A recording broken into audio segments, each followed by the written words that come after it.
plans over the weekend? Madami. Kwento mo naman yung mga ganap mo this weekend. Ano bang meron? Ano ka daw, bisitang pangdangal sa Hindi naman. usapang wedding? Nataon kasi na, syempre, nagkatrabaho kami ni Maine ng matagal-tagal. So, ako yung ginawa nilang wedding singer Wow! ng ceremony. You know! Proof! Ebidensya! Ebidensya. Ano pinakanta sa'yo ni Maine? Siya ba alam mo si Maine, very hands-on kasi yan eh. Pati Very yung hands-on. pag-shoot nung wedding video nila, siya ang nag-conceptualize, di ba? So, did she also give you a playlist to play? Meron. Napaka-simple lang naman kasi ng mga gusto ni Maine eh. So, yung sa ceremony itself, nag-plot lang kami ng ilang kanta. And then the rest, yung orchestra ng pinatugtog niya. Pwede ba Very makahingi ng memorable. sample, Kevin? Para naman ma-feel namin na nandun din kami. Sige, para ma-feel niyo. Ito yung kanyang bridal walk song.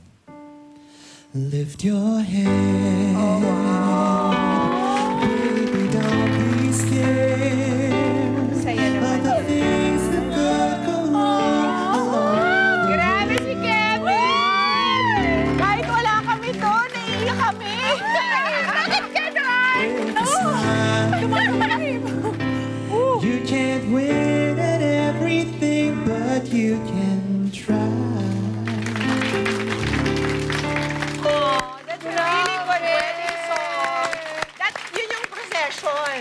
Yun yung Entourage Entourage. March song and also her bridal walk song. Wow! Ikaw mismo nag-play, No, diba? no, no. It's the Hindi. Manila Philharmonic Orchestra. Question. Pero ako yung singer nila. Wow! Ang ganda, Kevin! Well done! Ano ba yung mga special request niya? MRS.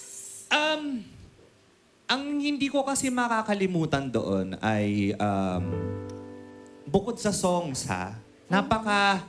napaka-special ng araw na yun para sa kanila. Dahil lahat ng mga bisita niya ay puro nagmamahal sa kanya. Halatang-halata mo talaga na lahat ng nandoon.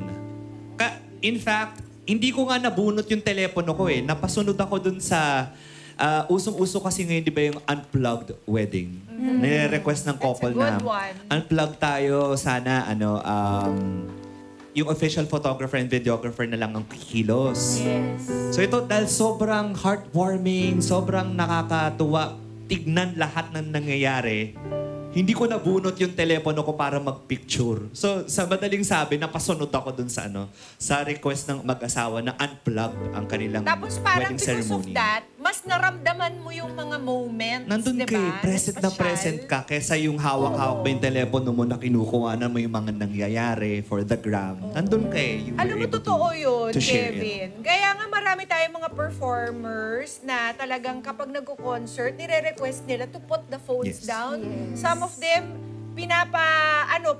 sinisequester talaga yung mga telepono kasi namimiss mo yung Moment. yung moment, being in the now, being in the Yes. present because you're so busy documenting it, di ba? Tama ka dyan.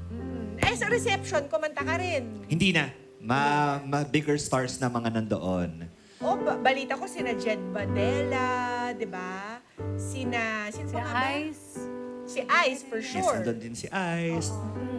Si Sobrang Nina. Sobrang daming mga magagandang nangyari ng araw na yon na hindi ko ma-pick kung anong gusto kong paborito. Kevin. Si Paulo Santos was also there, di ba? Nakakatuwa.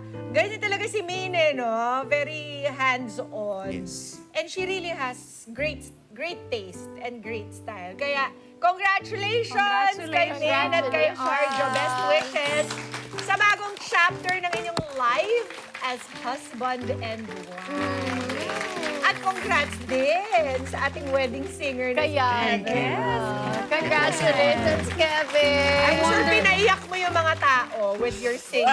Do you pa nga lang, cry? iniiyak na tayo. They were. Did you also cry? Did you get emotional? I was about to cry kasi sabi ko hindi pa pwede kumakanta ako nandito na yung luha. Ang sakit. May pupul na.